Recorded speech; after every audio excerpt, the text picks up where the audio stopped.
Just 2 days after the government announced that PSU bank recapitalization, here's another ET Now exclusive. We have the finer details of how exactly the government plans to infuse the 1.3 lakh crores into the weak PSU banks. Sources tell us that the Finance Ministry under Arun Jaitley is considering a couple of models for this mega fund infusion and is likely to take a final decision very soon. Nayantara Rai joins in with this mega exclusive. Nayantara, while announcing the mega bailout package, the finance minister said that they are yet to finalize the nitty-gritties of this fund infusion. So what exactly are you picking up from your sources?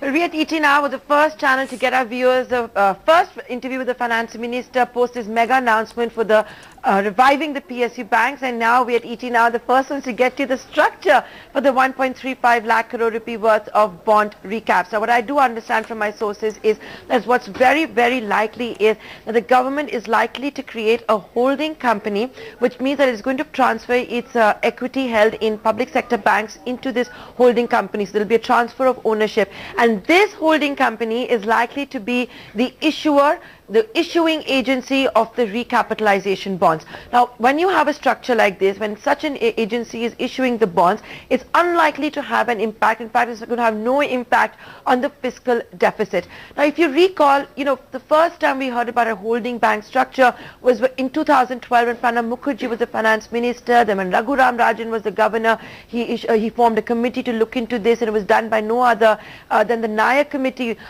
He was, of course, of Axis Bank. That committee had also recommended such a structure, but I don't have clarity whether there's going to be a similar holding company structure, which basically means I cannot promise or guarantee right now that even the RBI will be part of this holding company structure. What I am being told, though, is that this is the preferred option at the moment. You create a holding company, the government transfer all its equity held in public sector banks into that holding company, and that holding company becomes the issuing agency, and there will be no impact, therefore, on the fiscal deficit.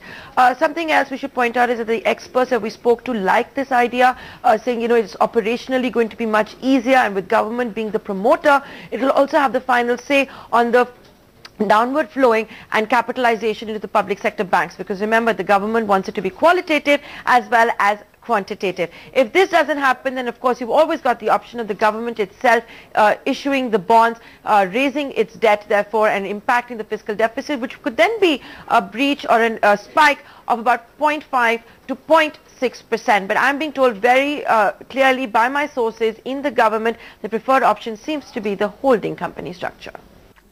Thanks very much, Nayantara, for giving us all of those details. So clearly, it looks like the nitty-gritties are being worked out and the holding structure seems to be the most viable option.